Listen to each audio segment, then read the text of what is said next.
കേരളത്തിലെ സീരിയൽ ആരാധകർക്ക് ഒരുപാട് പ്രിയപ്പെട്ട പരമ്പരയാണ് ഏഷ്യാനെറ്റിൽ സംപ്രേഷണം ചെയ്തു വരുന്ന മൗനരാഗം എന്ന പരമ്പര. TRP റേറ്റിംഗിൽ ഈ പരമ്പര ഇപ്പോൾ 3-ാം സ്ഥാനത്താണ് എത്തി നിൽക്കുന്നത്.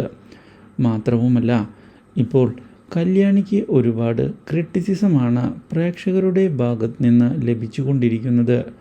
കല്യാണിയുടെ ആക്ടിംഗ് കണ്ട് മടുത്തു എന്ന് വരെ പ്രേക്ഷകർ പറയുന്നുണ്ട്. പക്ഷേ ഇതിനിടയിൽ പരമ്പരയിൽ പുതിയ മാറ്റങ്ങൾ വന്നിരിക്കുകയാണ്. ഒടുവിൽ മനുവിൻ്റെ ചതി പുറത്തായിരിക്കുകയാണ്. ഈ കാര്യം അറിയുന്ന ശാരിയും അതുപോലെ തന്നെ സരയുവും മാനസികമായി ആകെ തകർന്നു പോകുന്നു. ഇതേ തുടർന്ന് ഉടൻ തന്നെ മനുവിനെ ചെന്ന് തല്ലിയിരിക്കുകയാണ് ശാരി. തൻ്റെ മകളെ ചതിച്ച മനുവിനെ താൻ വെറുതെ വിടുകയില്ല എന്നുള്ള ഭീഷണിയും മുഴക്കുകയും ചെയ്യുന്നു. പക്ഷേ ഇതേ സമയം രാഹുൽ പറഞ്ഞതെല്ലാം സത്യമാണ് എന്നുള്ള കാര്യം മുന്നിലേക്ക് തെളിഞ്ഞ് വരികയും ചെയ്യുന്നു.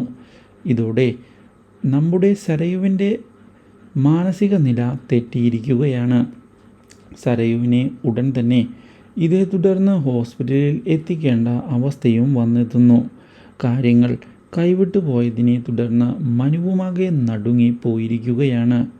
ഇതോടെ തൽക്കാലത്തേക്ക് മാറി നിൽക്കാൻ മനുവും തീരുമാനം എടുക്കുന്നു. എന്നാൽ മനുവിനെ കൊല്ലണമെന്നുള്ള തീരുമാനമാണ് സരയു ഇതേ തുടർന്ന് എടുക്കുന്നത്. Do like, share and subscribe.